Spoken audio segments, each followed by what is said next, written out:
Hello दोस्तों, आज की इस वीडियो में हम लेके आए हैं ईवीएस यूपी टेट ईवीएस से रिलेटेड। ये देखिए 61 क्वेश्चन हमने करवा दिया। 62 क्वेश्चन से हम स्टार्ट करते हैं। 120 क्वेश्चन है इसमें। ये देखिए सॉल्व कर लीजिए। ये वन लाइनर क्वेश्चन है। ऐसे ही क्वेश्चन करके यूपी टेट के एग्जाम में 125 क्वेश्चन देखिए हैं। ऐसे यूपी टेट के एग्जाम में इसी तरह से क्वेश्चन पूछता है, इसी तरह से रिलेटेड क्वेश्चन आते हैं। यही वन लाइनर क्वेश्चन पढ़ करके हमने भी अपना टेट क्लियर किया हुआ है। ऐसे ही मैंने ऐसे पीडीएफ से मैं पढ़ती थी। ऐसे ही पीडीएफ पढ़ने से क्या होता है, कम समय में बहुत ज़्यादा चीज़ें वन लाइनर तैयार हो जाती हैं। तो वन लाइनर चीज़ें पढ़नी चाहिए, इससे हमारा कॉन्सेप्ट ज़्यादा अच्छा क्लियर होता है। जैसे आपके पास टाइम कम है तो जितना आप वन लाइनर क्वेश्चन पढ़ पाइए, याद कर पाइए, आपके लिए उतना ही अच्छा है, क्योंकि उसमें फैक्ट बेस पे क्वेश्चन रहते हैं। इसी तरह से देखिए इसमें क्वेश्चन आते हैं। मैंने ये जो ईवीएस का सिलेबस है, प्राइमरी का पीआरटी का जो सिलेबस है, मैंने वही लिया है। मैं भी ऐसे ही करके पढ़ी हूँ। ये सब कोचिंग के सब पीडीएफ हैं। ऐसे ही पढ़ के देखिए, आप आराम से पढ़ करके बहुत सारे टॉपिक तैयार कर सकते हैं और अपना एक सीट कवर कर सकते हैं टेट के एग्जाम में। आपको हेल्प हो। अगर ये मेरी वीडियो अच्छी लग रही है तो मेरे चैनल को सब्सक्राइब कर लीजिए। चलिए आप वीडियो की स्टार्ट करते हैं। कैसा है ये क्वेश्चन, आप देखिए सॉल्व करेंगे तो आपको खुद पता चलेगा क्वेश्चन किस तरह से पूछा है। अगर मेरी इससे पहले ये वीडियो मैंने डाला है जिसमें 1 से लेके 61 तक क्वेश्चन डाला हुआ है। अगर आप चाहें तो देखना चाहें तो देख सकते हैं। अगर वीडियो अच्छी लगे तो मेरे इस चैनल को सब्सक्राइब कर लीजिए, जैसे ताकि मैं कोई भी वीडियो टेट से रिलेटेड मैं बना रही हूँ, अगर कोई भी वीडियो डालूँ तो आपके पास पहुँच सके। मैंने भी देखिए कोचिंग से ही सब किया हुआ है। मैंने कोचिंग किया तो उसे ही क्रैक किया हुआ है। तो आप घर बैठे आराम से आपको कोचिंग के जो पीडीएफ नोट्स सब मिल जा रहे हैं तो आपको क्या दिक्कत है। आराम से यही सब रिलेटेड देखिए, कोचिंग वही चीज़ें पढ़ाई जाती हैं जो एग्जाम में आती हैं, फालतू की चीज़ें उसमें नहीं पढ़ाई जाती। तो आप भी देखिए। चलिए पहले क्वेश्चन स्टार्ट करते हैं। पहला क्वेश्चन क्या है। पहला क्वेश्चन है कि प्रदूषण युक्त वायुमंडल को किसके द्वारा स्वच्छ किया जाता है। अगर वायुमंडल प्रदूषित हो गया है तो क्या उसे कोई दवा छिड़क दें? नहीं। अगर पानी की जब वर्षा हो गई, सब लोग कहते हैं जो वर्षा हो जाती है तो आसमान साफ साफ दिखाई देने लगती है, क्योंकि जो प्रदूषित हो गए रहते हैं, जो प्रदूषण हो रहा है वो जाके हमारे परत के रूप में ऊपर लेयर वायुमंडल में बैठते हैं। इसलिए जब वर्षा हो जाती है तो जो हमें आसमान साफ दिखाई देता है, ये वर्षा के कारण स्वच्छ प्रदूषण क्या होता है, खत्म हो जाता है इसी वजह से। तीसरा होगा वर्षा। वाटर एक्ट कब लागू हुआ? वाटर एक्ट 1977 में लागू हुआ है। 1977 में। क्योटो प्रोटोकॉल देखिए, प्रोटोकॉल से रिलेटेड मैंने इसी यूट्यूब चैनल पर अपना वीडियो डाला हुआ है प्रोटोकॉल से रिलेटेड किसी, तो आप इसको पढ़ लीजिए। तो 5 प्रोटोकॉल हैं उससे रिलेटेड। आपसे हर यूपी टेट के एग्जाम में हर बार एक प्रोटोकॉल से क्वेश्चन अवश्य उसमें रहते हैं। कब कहाँ लागू हुआ, किस देश में लागू हुआ, कब सन पूछ लेता है। क्योटो प्रोटोकॉल, नागोया प्रोटोकॉल, जो इसे जैव विविधता से, नमभूमि से, ये सब रिलेटेड जो प्रोटोकॉल हैं यही है। इसी से सबसे रिलेटेड क्वेश्चन से पूछता है। जैसे क्योटो प्रोटोकॉल जलवायु परिवर्तन से संबंधित था, ये इसका सही। ऐसे पूछे क्योटो प्रोटोकॉल किससे संबंधित था, तो जलवायु परिवर्तन से संबंधित था। अगला क्वेश्चन देखते हैं क्या है। ग्रीन हाउस प्रभाव पूछ रहा है। ग्रीन हाउस प्रभाव से भी रिलेटेड क्वेश्चन आते हैं। तो क्या है ग्रीन हाउस? गैसों के वायुमंडल में जमा होने से पृथ्वी के वातावरण का गर्म होता है। जो पृथ्वी का जो इस समय स्तर है बहुत गर्म, क्यों गर्मी पड़ रही है? जून का महीना इतनी गर्मी पहले नहीं पड़ती थी, क्योंकि यही ग्रीन हाउस गैसों का प्रभाव है। इसी वजह से गैसों का जो पृथ्वी का तापमान बहुत तेजी से बढ़ता चला। तो गैसों में वायुमंडल में जमी होने के कारण गैसें जो वायुमंडल में जम जा रही हैं, इसी वजह से पृथ्वी का वातावरण गर्म हो रहा है। अगला क्वेश्चन देते हैं। भारत में प्रतिशत अधिकतम वन क्षेत्र कहाँ जाता है? ये जो रहता है वन नीति जो आती है, वन नीति आप 2 साल पे एक बार आती है। वन नीति से क्वेश्चन करंट से बनते हैं, तो आप वन नीति पढ़ लीजिएगा। वन नीति से क्वेश्चन भी रहते हैं, यूपी टेट के एग्जाम में भी वन नीति से क्वेश्चन बनते हैं। तो वन रिपोर्ट जो आती है, वन रिपोर्ट इस बार आई होगी 25 या 26 में, उसको आप पढ़ के जाइएगा। मैंने 19 में एग्जाम दिया था, 18 में आई थी तो मैंने पढ़ा हुआ था। तो अभी ये वन जो रिपोर्ट आती है 2 साल पे एक बार आती है, तो उसको पढ़ के जाइए। करंट के क्वेश्चन तो नहीं, लेकिन यही प्रश्न पूछता है कि कहाँ का है। तो ये इस समय मिजोरम 86% चल रहा है, अधिकतम वन मिजोरम 86% है। पूर्वी घाट पश्चिमी घाट का मिलन स्थल क्या कहलाता है? पूर्वी घाट पश्चिमी घाट का मिलन स्थल नीलगिरी कहलाता है। ये भी रिपीटेड क्वेश्चन है, हर बार पूछता है ये, नीलगिरी उसको कहा जाता है। सुंदरलाल बहुगुणा देखिए किससे संबंधित है। मैंने इसी यूट्यूब चैनल पर आंदोलन से रिलेटेड क्वेश्चन डाला है। 4 या 5 एपिको आंदोलन, चिपको आंदोलन, ये मैती आंदोलन, ये सबसे रिलेटेड जितने हैं मैंने सिर्फ जो मैंने पढ़ करके यूपी टेट का एग्जाम दिया, पास किया, वही मैंने सिर्फ वही डाला हुआ है अपने इसी चैनल पे। तो आप अगर चाहें तो सभी आंदोलन पढ़ के उसको याद कर सकते हैं। आंदोलन से एक क्वेश्चन फिक्स है, एक क्वेश्चन अवश्य रहता है। तो सुंदरलाल बहुगुणा जो चिपको आंदोलन से थे, ये चिपको आंदोलन मैंने यूट्यूब के चैनल पढ़ा है, सभी आंदोलन पढ़ा है, एक वीडियो सभी आंदोलन करके डाला है, अगर देखना चाहें देख सकते हैं। छोटा नागपुर का पठार के जंगल हैं। छोटा नागपुर के पठार के जंगल है पतझड़ और समाना के। छोटा नागपुर में पतझड़ एवं समाना के बनाते हैं। अगला क्वेश्चन है कि राष्ट्रीय पर्यावरण शोध संस्थान, इस शोध संस्थानों से भी क्वेश्चन रहते हैं और ये नागपुर में है राष्ट्रीय पर्यावरण शोध संस्थान। अगला क्वेश्चन है कि biocarbon and initiative for sustainable forest landscape का प्रबंधन कौन करता है? तो विश्व बैंक इसका करता है। Biocarbon fund initiative for sustainable forest landscape का प्रबंधन विश्व बैंक करता है। हरियाली योजना किससे संबंधित है? तो हरियाली योजना सब लोग समझेंगे फसल से संबंधित है। तो हरियाली योजना जो जल प्रबंधन से संबंधित है, जल से संबंधित रहेगा तभी हरियाली बनी रहेगी। बिना जल के अगर कितना भी बुआई करने पर खेत लहरा नहीं सकते जब तक जल की जरूरत नहीं। जल तो हरियाली योजना प्लांट से मत समझिए, हरियाली योजना हरी कोई चीज रहती है तो जल की वजह से रहती है, तो जल प्रबंधन से संबंधित थी। ऐसे ही करके देखिए क्वेश्चन पूछता है। अगला क्वेश्चन है उर्वरक के अधिक प्रयोग से होता है। उर्वरक के अधिक प्रयोग से क्या होगा? अगर उर्वरक मतलब समझ रहे हैं, जो खाद डाई और यूरिया हम लोग यूज करते हैं, ये जो स्प्रे यूज कर रहे हैं सब्जियों को कीड़े मकोड़े न खाएं, ये सब जो डीडीटी आती है, ये सब जो यूज छिड़काव हो रहे हैं, इससे क्या हो रहा है? इससे सिर्फ मृदा प्रदूषण ही नहीं हो रहा, मृदा प्रदूषण भी हो रहा है, जल भी प्रदूषित हो रहा है, वायु भी प्रदूषित हो रहा है, तीनों प्रदूषण होता है। यूरिया का, डाई का, खाद का जो यूज कर रहे हैं, इसका मतलब ये नहीं इसको खेत में डालते हैं तो सिर्फ मृदा ही मृदा भी होती है, जो जल हो वो भी प्रदूषित होता है, वायु भी प्रदूषित हो रहा है, इसका दुष्प्रभाव वायु पर भी पड़ता है। तो तीनों जगह ये प्रदूषित कर रहा है। इसका सही आंसर है मृदा, जल, वायु, तीनों। डीडीटी भी यूज करते हैं छिड़काव के रूप में, तो इस सबका ये तीनों प्रदूषित कर रही हैं। किस पर्यावरणविद को जल पुरुष के नाम से, जैसे एक बार यूपी टेट के एग्जाम में क्वेश्चन है कि वाटरमैन ऑफ इंडिया यानी जल पुरुष किसे कहा जाता है? पर्यावरणविद को जल पुरुष कहा जाता है यानी वाटरमैन ऑफ इंडिया, तो ये राजेंद्र प्रसाद को कहा जाता है। रेड डाटा बुक का संबंध किससे है? तो रेड डाटा बुक जो होती हैं, इसमें जो पक्षी, कोई भी चीज़ें, जो पक्षी, जीव जंतु जो विलुप्त हो रहे हैं आने वाले, जैसे गिद्ध है, लगता है कि आने वाले समय, पहले हम लोग के अगल बगल भी गिद्ध दिखाई देते, लेकिन अब नहीं दिखाई देता है। इसका मतलब ये है कि ये विलुप्त के कगार पे है, वो विलुप्त हुआ नहीं है। तो विलुप्त की जो संकट में जीव जंतु होते हैं उसको रेड डाटा बुक में इसका संबंध किया जाता है, तो वो प्रस्तुत किया जाता है कि ये जीव जंतु इनको संरक्षित किया जाए, ये विलुप्ति के कगार है, आने वाले समय में विलुप्त हो जाएंगे। तो ये एक रेड डाटा बुक है। इसी में IUCN एक संस्था है, रेड डाटा बुक को सब ये और देखती है। रेड डाटा बुक को IUCN एक संस्था है, IUCN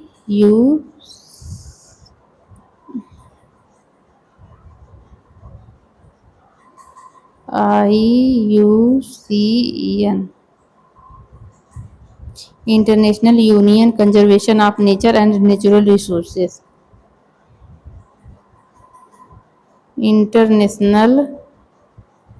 नेशनल लिख लीजिए, यूनियन लिख लीजिए, union of, international union of conservation लिख लीजिए।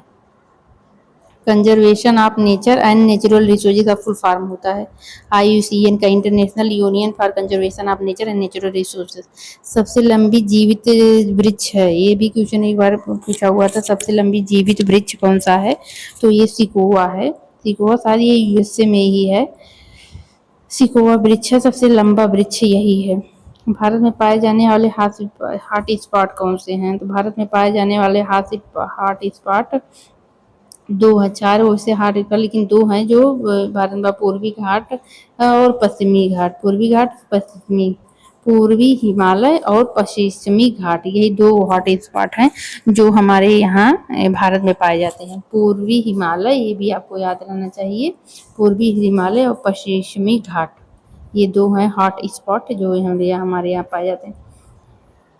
भारत में जैव विविधता की दृष्टि से धनी स्थान है, तो पश्चिमी जो घाट है वो पश्चिमी घाट तो धनी स्थान है।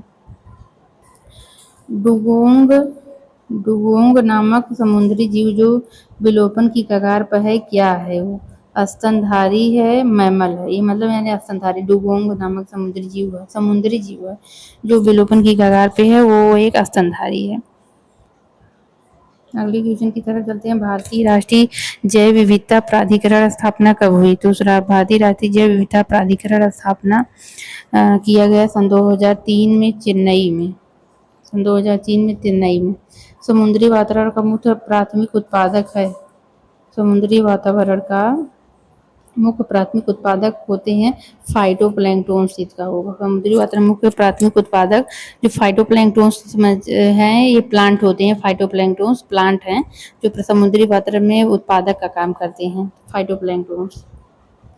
इको मार्ग और एग मार्ग हर बार यूपी टेट के एग्जाम में पूछता है, एक तो या तो इको मार्ग या तो एग मार्ग। इको मार्ग उन भारतीय उत्पादों को किया जाता है जो पर्यावरण के प्रति मैत्रीपूर्ण व्यवहार करते हैं, इको मार्ग।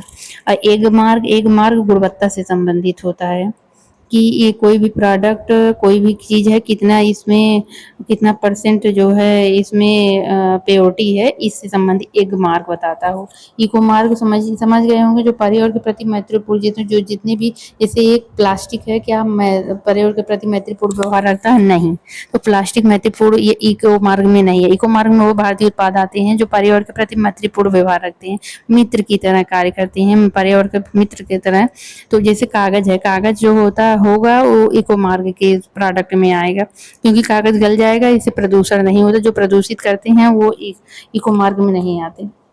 जो पर्यावरण के प्रति महत्वपूर्ण व्यवहार के, इसको याद रखिएगा, इको मार्ग, एग मार्ग। अभी आगे हो सकता है एग मार्ग भी मिल जाए।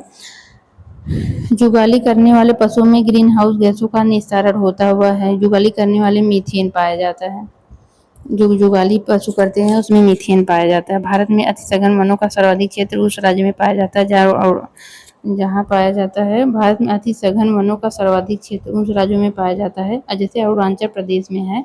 तो वन तो पाए जाते हैं लेकिन इसमें बहुत ही सघन वन पाए जाते हैं। जैसे सघन वन, अति सघन वनों का सर्वाधिक क्षेत्र जो है किस राज्य में है? तो अरुणाचल प्रदेश में है। अगला क्वेश्चन है कि भारत में कौन नवीकरणीय ऊर्जा स्रोत सर्वाधिक व्यापकता वाला है? तो एक नवीकरणीय ऊर्जा होती है, एक अनवीकरणीय ऊर्जा होती है। तो अनवीकरणीय ऊर्जा पढ़ के जाइएगा। नवीकरणीय ऊर्जा सर्वाधिक संभाव्यता वाली होती है सौर ऊर्जा को, यानी सूर्य को ही नवीकरणीय ऊर्जा में रखा गया है। अपने प्रदूषकों के कारण कौन सी नदी जैविक मरुस्थल कहलाती है? अपने प्रदूषकों के मतलब प्रदूषण जिसमें ज़्यादा है, जैविक मरुस्थल कहलाती है। जैविक, अब ये भी पूछ ले, जैविक मरुस्थल वाली नदी किसे कहते हैं? तो दामोदर घाटी को कहते हैं। ये क्वेश्चन भी याद रखिएगा आप। भारत में सबसे बड़ा बाघ आवास कहाँ है? भारत में सबसे बड़ा बाघ आवास आंध्र प्रदेश में है। आंध्र प्रदेश में नागार्जुन श्रीशैलम में है। भारत में केंद्रीय गंगा प्राधिकरण की स्थापना कब की गई? ऐसे ही करके देखिए एग्जाम में क्वेश्चन रहते हैं। ये सब तो हमको रटा आया था, तो मैंने सब सारा रट डाला था। 100, 150, 200 का ऐसा मेरे पास PDF आता था। मैं एक बार भी देखती थी, एक बार, 2 बार, 3 बार खाना खाते वक्त किसी बार ऐसे देखती रहती थी, सब अपने आप याद हो जाता था। भारत में केंद्रीय गंगा प्राधिकरण की स्थापना कब की गई? तो वह सन 1985 में की गई। 1985 में गंगा प्राधिकरण की स्थापना। राष्ट्रीय गंगा बेसिन प्राधिकरण की स्थापना कब हुई? फरवरी सन 2009 में। राष्ट्रीय गंगा बेसिन प्राधिकरण की स्थापना कब की गई? तो फरवरी सन 2009 में। इंडोर वायु प्रदूषण का सर्वाधिक महत्वपूर्ण प्रदूषक है, रेडान गैस है। इंडोर वायु प्रदूषण का सर्वाधिक महत्वपूर्ण प्रदूषक है रेडान गैस है। चेरनोबिल दुर्घटना किससे संबंधित है? तो चर्नोबिल दुर्घटना समझ लीजिए किससे संबंधित है? नाभिकीय दुर्घटना से संबंधित है चेरनोबिल। चेरनोबिल दुर्घटना ऐसे ऐसे क्वेश्चन देखिए, एक अजीबोगरीब क्वेश्चन आ जाते हैं एग्जाम में, रहता है हम पढ़े ही नहीं आज तक हैं। तो आप हर लेवल के लिए तैयार है, मीडियम लेवल का अगर बनता है तब भी, अगर टफ लेवल बनता है तब भी, और आउट ऑफ सिलेबस क्वेश्चन बनते हैं तभी, आप हर सिचुएशन के लिए आप तैयार रहिए, चाहे जिस तरह का क्वेश्चन बने। हर सिचुएशन में क्वेश्चन को सॉल्व करने के लिए आप के पास ये कैपेबिलिटी होनी चाहिए हर क्वेश्चन के लिए। चेरनोबिल दुर्घटना आप याद रखिएगा, पूछ सकता है। चेरनोबिल दुर्घटना किसी नाभिकीय दुर्घटना से संबंधित है। सर्वाधिक जैव विविधता पाई जाती है कहाँ? उष्णकटिबंधीय वर्षा वनों में सर्वाधिक जैव विविधता। देखिए यूपी टेट का लेवल यही सब रहता है, यही इसी तरह से ऐसे ही क्वेश्चन बनते हैं। मैंने यूपी टेट ऐसे देखिए पीडीएफ मैंने पढ़ा हुआ है, मैंने यूपी टेट का एग्जाम दिया हुआ है, इसमें इस तरह से क्वेश्चन है। इसी तरह से नॉर्मली लेवल के सब क्वेश्चन अगर ईवीएस में देखें तो ऐसे ही क्वेश्चन करके पूछता है हिंदी का। मैंने जो हमने अपने वीडियो भी बना रही हूँ, मैंने जो पढ़ा लिखा है वही वीडियो मैंने जिसको पढ़ के मर के मैंने खुद पास किया हुआ है। यही लेवल बहुत कुछ नहीं रहता है। आप मेरे यूट्यूब चैनल पर जाएंगे देखिए, जो मैं बता रहा हूँ, मैं भी यही पढ़ के ही यूपी टेट का एग्जाम दी हूँ। तो ऐसा नहीं है, देख करके आप जान सकते हैं कि किस जिस हमारा वीडियो आप देख करके लेवल जान सकते हैं किस तरह का आपके ईवीएस हर सब्जेक्ट में किस तरह क्वेश्चन पूछता है। प्रकाशीय बोल्टी सेल होता है सौर सेल। प्रकाशीय बोल्टी सेल जो होता है सौर सेल होता है। भूमंडलीय ऊष्मन की आशंका किसकी बढ़ती हुई सांद्रता के कारण बढ़ रही है? तो कार्बन डाइऑक्साइड के कारण, कार्बन डाइऑक्साइड के कारण। भूमंडलीय ऊष्मन जो पृथ्वी का ऊष्मन बन रहा है उसका क्या सांद्रता के कारण हो रहा है? कार्बन डाइऑक्साइड, क्योंकि मनुष्य की आबादी बढ़ रही है, कार्बन डाइऑक्साइड निकलने में ज़्यादा है, ऑक्सीजन पेड़ पौधे काटे जा रहे हैं, तो हमारे लिए जो कार्बन डाइऑक्साइड, कार्बन मोनोऑक्साइड, ये सब बहुत जहरीली गैसें, जान का खतरा बनने जा रही हैं गैसें ये, क्योंकि गाड़ियों के वाहनों से कार्बन मोनोऑक्साइड निकलती है और हमारे मनुष्य के शरीर के से सांस लेता है तो कार्बन डाइऑक्साइड निकलता है। तो ये दोनों गैस बहुत जहरीली है, क्योंकि मनुष्य की भी संख्या बढ़ रही है तो पेड़ों की संख्या घट रही है, तो कार्बन डाइऑक्साइड ज़्यादा निकल, ऑक्सीजन की संख्या कमी हो रही है। और अगर मनुष्य की संख्या बढ़ रही है तो गाड़ी मोटरों की संख्या बहुत तेज बढ़ रही है, तो कार्बन मोनोऑक्साइड निकल रहा है, और ऑक्सीजन की कम, पेड़ काटे जा रहे हैं तो ऑक्सीजन की कमी हो रही है। इसी वजह से भूमंडलीय ऊष्मन, कार्बन डाइऑक्साइड, आप आंख बंद करके लगाइएगा कि भूमंडलीय ऊष्मन की संख्या बढ़ती सांद्रता किस गैस की सांद्रता के कारण हो? तो कार्बन डाइऑक्साइड के कारण। तो पृथ्वी का तापमान इतना ज़्यादा क्यों गर्मी पड़ रही है? यही है कार्बन डाइऑक्साइड, कार्बन मोनोऑक्साइड, यही सब कारण है इसका। 95वां क्वेश्चन देखते हैं। वायुमंडल में ओजोन परत पराबैंगनी किरणों के पृथ्वी पर जीवन की रक्षा करती है। वायुमंडल में जो ओजोन परत होती है, ओजोन परत का क्या किस में पाई जाती है? स्ट्रेटोस्फीयर में पाई जाती है। कई बार क्वेश्चन पूछा है कि ओजोन परत किस स्फीयर में पाई जाती है? तो स्ट्रेटोस्फीयर में, यानी समताप मंडल में पाई जाती है। 5 मंडल हैं, बहिर्मंडल, सप्ताह मंडल, आयन मंडल और बहिर्मंडल, ये सब इसी से रिलेटेड, इस मंडल से भी रिलेटेड क्वेश्चन पूछता है। और अब पृथ्वी की आंतरिक संरचना से भी ये सब का टॉपिक को भी आप पढ़ के जाइएगा। अगर टाइम हमको मिला तो पृथ्वी की आंतरिक संरचना, ये मंडल से भी क्वेश्चन हम बना देंगे, क्योंकि इस सबसे मंडल से आज तक ऐसा ये रिपीटेड मीडियम में क्वेश्चन बना हो बहिर्मंडल से। बहिर्मंडल में कौन कौन सी घटनाएं होती हैं, जैसे बिजली का कड़कना, पानी बरसना, ये सब तो किस में मंडल में होती है? आयन मंडल हो गया, बहिर्मंडल हो गया, समताप मंडल हो गया, मध्य मंडल, 5 मंडल हैं। इस सबसे मंडल से भी क्वेश्चन बनते हैं। मंडल से आप पढ़ के जाइएगा, अवश्य पढ़ के जाइएगा मंडल। और एक चीज़ आपको पढ़ के जाइएगा, ये पृथ्वी की आंतरिक संरचना से भी क्वेश्चन रहते हैं। और मैं कुछ वीडियो भी बना दूंगी, भूकंप का भी वीडियो बना दूंगी। वायुमंडल में ओजोन परत किस में पाई जाती है? मैंने आपको बताया, इस रिलेटेड क्वेश्चन पूछा। ओजोन परत जो है पराबैंगनी किरणों पृथ्वी पर आने से जो समता मंडल पाई जाती है, उसका मेन कार्य क्या होता है? ये ओजोन परत का मेन कार्य जो पराबैंगनी किरण, अल्ट्रावायलेट रेज है, हमारी पृथ्वी पर आती है, हमारे जीवन रक्षक कवच कहा जाता है, क्योंकि इससे हमारे जीवन क्षति इतनी रोग इससे फैल रहे हैं, इसमें छिद्र हो गया है प्रदूषण के कारण। इसी वजह से हमको इतना ये सबसे घातक बीमारी कैंसर का सामना कर रहा है, त्वचा के कैंसर का और लीवर के कैंसर का, ब्रेस्ट के कैंसर का, इस सबसे बहुत तेजी से बढ़ रहे हैं। पर ओजोन परत में जो छिद्र होगा इसी वजह से, जो इतने प्रदूषण हो रहे हैं इसी वजह से। तो पराबैंगनी जो किरण तो सुरक्षा, हमारे जीवन का सुरक्षा कवच कहा जाता है ओजोन परत, इसीलिए। तो पराबैंगनी किरणें पृथ्वी से तक आने से रोकती हैं, इसका कारण ये है। वायुमंडल पढ़ते हैं, वायुमंडल में जिन ओजोन छिद्र का पता लगा है वो कहाँ है? वो अंटार्कटिका के ऊपर है। छिद्र भी पूछता है कहाँ है, तो अंटार्कटिका के ऊपर है। 97वां क्वेश्चन है, पारिस्थितिकी दृष्टिकोण से पूर्वी घाट और पश्चिमी घाट के बीच का एक अच्छा संपर्क होने के रूप में उसका महत्व अधिक है।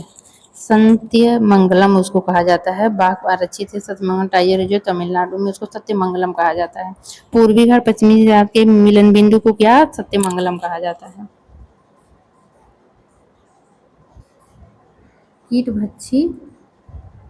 कीटभक्षी पौधे से रिलेटेड मैंने भी अपने यूट्यूब चैनल पर डाला हुआ है। कीटभक्षी से रिलेटेड यूपी टेट में सिलेबस में है कीटभक्षी पौधे, ड्रोसेरा, यूट्रिकुलेरिया, घड़पड़ी, तो इससे सबसे क्वेश्चन पूछता है। यही सब प्लांट कीटभक्षी पौधे पाए जाते हैं। इससे रिलेटेड मैंने, अगर आपको ना समझ में आए तो मेरे यूट्यूब चैनल आप जाके देख सकते हैं। तो कीटभक्षी पौधे किस मृदा में उगते हैं, उसे क्या उसमें नाइट्रोजन की जहाँ कमी होती है वहाँ पे, जैसे ड्रोसेरा है, यूट्रिकुलेरिया है, घड़पड़ी है, कीटभक्षी पौधे वहाँ उगते हैं जहाँ नाइट्रोजन की कमी होती है। ये भी ऐसे कीटभक्षी पौधे मृदा में उगते हैं कहाँ, तो ऐसे देखो नाइट्रोजन की कमी, पोटेशियम की कमी, कैल्शियम की कमी और मैग्नीशियम की कमी, तो आप सही आंसर लगाएंगे नाइट्रोजन की कमी जहाँ होती है। प्रसिद्ध जो क्रूगर नेशनल पार्क पूछ रहा है, कहाँ है, दक्षिण अफ्रीका में है ये। भारत 100वां क्वेश्चन है, भारत की सबसे बड़ी अंतर्देशीय लवणीय आर्द्र भूमि है, तो वो कौन सी है, गुजरात में है। पारिस्थितिकी निकाय में समुद्र ऊर्जा का प्राथमिक स्रोत क्या होता है, ये तो हर बार यूपी टेट की एग्जाम में न पूछे, ऐसा आज तक नहीं हो पाया। इकोसिस्टम निकाय यानी इकोलॉजिकल इकोसिस्टम जो होता है उसमें ऊर्जा का प्राथमिक स्रोत क्या होता है, तो सूर्य होता है। सौर ऊर्जा यानी सूर्य का प्रकाश, सूर्य का प्रकाश ये पूछता है। आहार श्रृंखला भी मैंने वीडियो आज ही डाला है। आहार श्रृंखला से आहार जाल क्या है, आहार श्रृंखला क्या है, पिरामिड क्या है, इस सब से रिलेटेड किस तरह से पूछते हैं, यूट्यूब चैनल पर डाला है। इसे देखिए, इस तरह से क्वेश्चन पूछता है कि आहार श्रृंखला का सही क्रम क्या है, डायटम, क्रिस्टेशियाई, हेरिंग्स। ये एक बार क्रम पूछा था कि आहार श्रृंखला का सही क्रम क्या होता है, डायटम्स होगा, क्रिस्टेशियाई और हेरिंग्स। निम्नलिखित वृक्षों में कौन सा पारिस्थितिक मित्र नहीं है, तो पारिस्थितिकी का, इकोसिस्टम का या इकोलॉजी का जो मित्र है, यूकेलिप्टस को नहीं कहा। यूकेलिप्टस बहुत ही घातक प्लांट होता है, क्योंकि ये जहाँ भी उगता है, यूकेलिप्टस मतलब समझ गए होंगे आप, ये सब जो सफेदे का पेड़ हमारे आसपास उगता है, बड़े बड़े सबसे बड़ा पेड़ अगर लंबाई में होता है तो यूकेलिप्टस यानी कि सफेदा के, हम लोग सफेदा बोलते हैं, तो सफेदे के पेड़ होते हैं। ये इतना घातक होता है, जहाँ ये होता है उस भूमि को बंजर बना देता है। क्यों बंजर बना देता है, क्योंकि आसपास की इसकी जड़ें इतनी नीचे तक जाती हैं, जहाँ आसपास जहाँ तक ये जाती हैं वहाँ तक पानी ये इतना तेज एब्जॉर्ब करता है। ये पेड़ जहाँ तक जाती हैं सभी पानी ये बहुत दूर दूर तक के वहाँ के पानी को 10-20 हाथ तक के पानी को ये अपने ऊपर खींच लेता है। इसकी जड़ें अपने पेड़ में खींच लेती हैं, इसीलिए इसे पारिस्थितिक तंत्र का मित्र नहीं, इसको शत्रु कहा जाता है। पारिस्थितिक तंत्र का शत्रु कौन सा प्लांट होता है, तो यूकेलिप्टस का होता है। जहाँ ये उगता है उस भूमि को बंजर बना देता है, वहाँ पे कोई और फसल हुआ तो उग नहीं सकती, अगर होंगी तो उसमें फल नहीं लगेंगे। इतना घातक ये प्लांट होता है। दो भिन्न समुदायों के बीच के संक्रांतीय क्षेत्र को क्या कहा जाता है, तो ये भी क्वेश्चन एक बार पूछा हुआ था यूपी टेट में। इसी तरह कैसे क्वेश्चन पूछा है कि दो समुद्र के बीच के संक्रांतीय क्षेत्र को क्या कहा जाता है, तो इकोटॉन कहा जाता है। ये सब चीजें आपको एकदम याद होनी चाहिए। घास फसलों में वृक्ष पारिस्थितिकी और अनुक्रम के अंश को किस रूप में घासों को प्रतिस्थापित नहीं करते हैं, जल की सीमाओं एवं आग लगने के कारण। अगला क्वेश्चन है कि जैव विविधता, ये से क्योंकि जैव विविधता है तो उसमें 4 ऑप्शन देगा। एक निर्धारित क्षेत्र में विभिन्न प्रकार के पादप और जंतु, उसमें देगा एक निर्धारित क्षेत्र में एक ही प्रकार के पादप और जंतु, एक निर्धारित क्षेत्र में एक प्रकार के पादप, विभिन्न प्रकार के जंतु, ऐसे ही 4 ऑप्शन करके देगा। आप उसमें कंफ्यूज हो गए तो जैव विविधता सिर्फ ये बायोडाइवर्सिटी इसकी इंग्लिश होती है, सिर्फ एक भाषा में समझ जाइए कि एक निर्धारित क्षेत्र में विभिन्न प्रकार के पादप भी होंगे और जंतु भी होंगे, न तो एक प्रकार का पादप होगा न तो विभिन्न प्रकार जंतु। अगर एक विभिन्न प्रकार के पादप भी होंगे, विभिन्न प्रकार के जंतु भी होंगे, वही जैव विविधता होगा। एक निश्चित निर्धारित क्षेत्र होगा, वहां पे विभिन्न प्रकार के पादप और जंतु होंगे। 107वां क्वेश्चन है, किसने सर्वप्रथम बायोडाइवर्सिटी शब्द दिया, तो वाल्टर जी रोजन ने दिया है। वाल्टर बायोडाइवर्सिटी आप पढ़ेंगे तो एक निर्धारित क्षेत्र में विभिन्न प्रकार के पादप और जंतु बायोडाइवर्सिटी कहलाती है। बायोडाइवर्सिटी जो है सर्वप्रथम वाल्टर जी रोजन ने दिया था। कोयला है ये रहा नहीं रहेगा। कोयला, पेट्रोल, डीजल आदि के दहन मूल से क्या होता है, वायु प्रदूषण होता है। वायु प्रदूषण सबका मेन कारण है कि क्या है, कोयला, पेट्रोल, डीजल, यही तीन चीजें जब जलती हैं, कोयला सबसे ज्यादा वायु प्रदूषण करता है, पेट्रोल भी, डीजल भी। और वो ध्वनि प्रदूषण उतना नहीं, सबसे ज्यादा ये वायु को प्रदूषित करती है। सर्वाधिक जैव विविधता कहाँ पाई जाती है, तो शांत घाटी में पाई जाती है।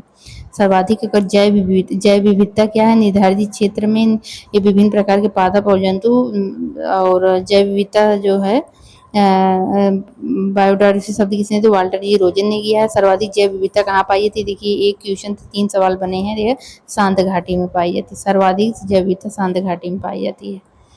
स्वचालित वाहन यानी जो ऑटोमोबाइल, ये जो हमारे मोटर कार, बस, कार, जीप चल रहे हैं, ये इसकी बात कर रहा है। सबसे विशाल धातु कौन सा है, उसमें इसमें लेड होता है, जो धुएं में उसके होता है। सबसे विषाक्त धातु अगर होता है पेट्रोल, डीजल और उसमें, तो वो होता है स्वचालित वाहन। जैसे कोयला, पेट्रोल, डीजल जो भी ये दहन होता है, इसमें सबसे खतरनाक धातु जो होती है वो लेड होता है।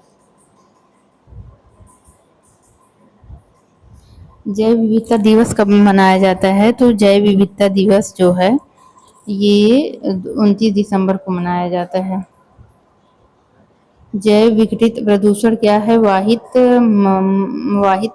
मल है। जैव विघटित, जो विघटित हो जाए, जो प्रदूषण विघटित हो जाए उसे जैव विघटित कहते हैं, जो विघटित ना हो उसे अपविघटित कहते हैं।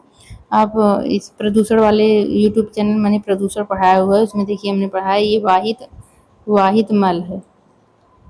जैसे वाहित मल जो नहाते धोते हैं हम लोग, पानी गंदा निकलता है, वही वाहित मल होता है। तो ये जो है अब विघटित हो जाते हैं, जैसे प्लास्टिक थोड़ी ना है, तो पानी है, जो मल मूत्र बहता है, ये सब आराम से ये अपने आप विघटित हो जाते हैं। इसको विघटित करने के लिए किसी भारी प्रोडक्ट की जरूरत नहीं पड़ती है कि इसमें ज़्यादा मेहनत की या ज़्यादा टाइम लगे, बहुत कम समय में अपने आप ये विघटित हो जाते हैं।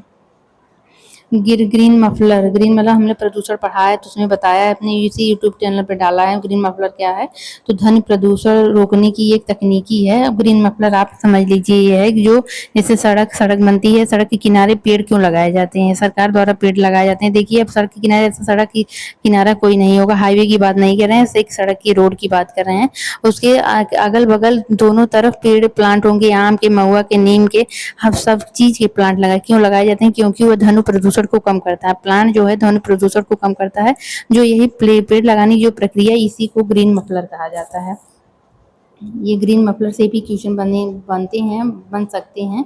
इसको आप जरूर याद करिए, ग्रीन मफलर क्या है, ये इसको याद रखिएगा। ग्रीन मफलर हमें लगता है आप समझ गए होंगे ग्रीन मफलर क्या है।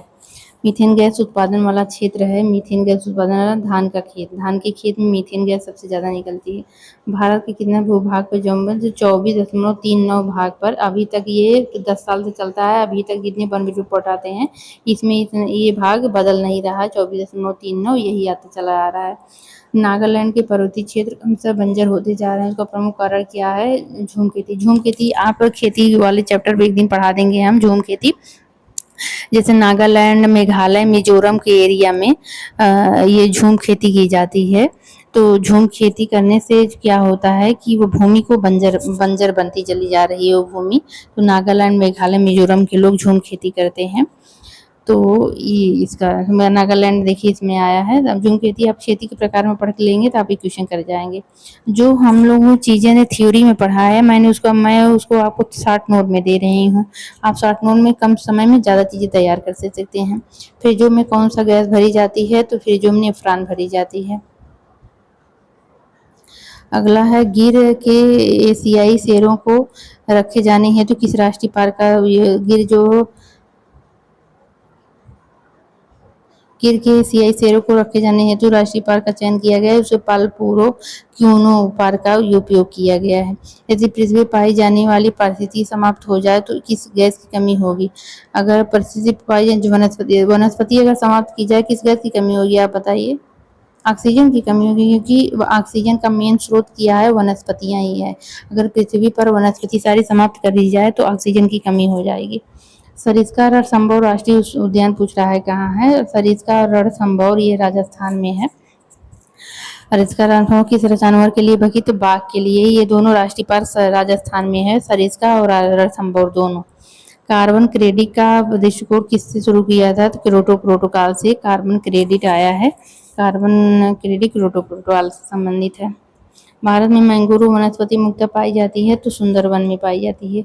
ये सब हम लोग ने सारा चीज़ें थ्योरी में पढ़ा हुआ था, थ्योरी में सब लिखा रटा पढ़ा तैयार किया। आपको शॉर्ट नोट में कितने हैं, अच्छे से आराम से आपको घर बैठे शॉर्ट नोट में ये चीज़ें मिल रही हैं।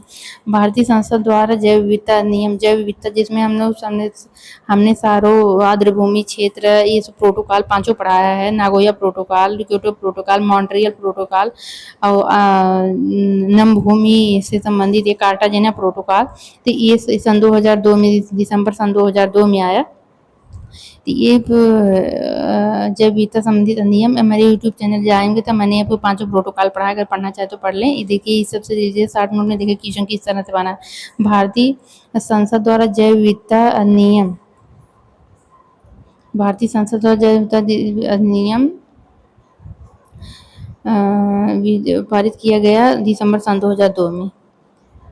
भारतीय वन्यजीव संरक्षण में उड्डयन वालगुन क्या है? उड्डयन वालगुन ये क्या है? चमगादड़ है। ये सब चीज़ें हमने जो मैंने शॉर्ट नोट दे रही हूँ, ये सब चीज़ें मैंने थियरी में पढ़ा, तो थियरी से शॉर्ट नोट बनाया। शॉर्ट नोट बना करके ऐसे ही मैंने तैयार किया अपना, तैयार करके उस कम समय में ज़्यादा क्वेश्चन तैयार हो गए। इसी तरह से अगर एग्ज़ाम क्लियर करना है तो आपको बहुत से ज़्यादा एक काम करने से ही बहुत ज़्यादा पापड़ बेलने पड़ते हैं, बहुत ज़्यादा हार्ड वर्क नहीं, स्मार्ट वर्क करना। तो ये सब जो मैं ये ऑनलाइन में क्वेश्चन दे रही हूँ ये स्मार्ट वर्क है। स्मार्ट वर्क के तहत आएगा। हार्ड वर्क तो पीडीएफ बनाना, उसमें क्वेश्चन निकालना, ये सब था। कौन सी प्रजाति विलोपन के लिए उत्तरदायी है? व्यापक नीच। एक कर्मता होती है, ये आप होगा व्यापक नीच के बारे में पढ़ लीजिएगा। इससे रिलेटेड आप ये चीज़ें समझ जाएंगे कि व्यापक नीच क्या है। ये वीडियो अगर 125 क्वेश्चन थे, इसके पहले 61 से लेके 61 तक क्वेश्चन मैंने इसी यूट्यूब चैनल पर डाला हुआ था। ये 62 से 125 क्वेश्चन थे। अब देखिए इसी तरह से क्वेश्चन, ये थियरी में हम लोग चीज़ें पढ़े हैं, आप इसी तरह से क्वेश्चन बनते हैं। आप भी देखेंगे इसी तरह से क्वेश्चन एग्जाम में भी आएंगे। ऑनलाइन अगर आपको क्वेश्चन याद है तो आप बहुत ही आसानी से ये क्वेश्चन आप कर ले जाएंगे।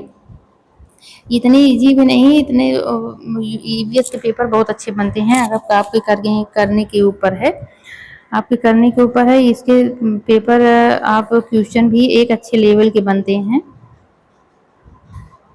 अगर आप मेहनत करें तो आप इसको कर ले जाएंगे। अच्छे टाइप के क्वेश्चन इससे बनते हैं।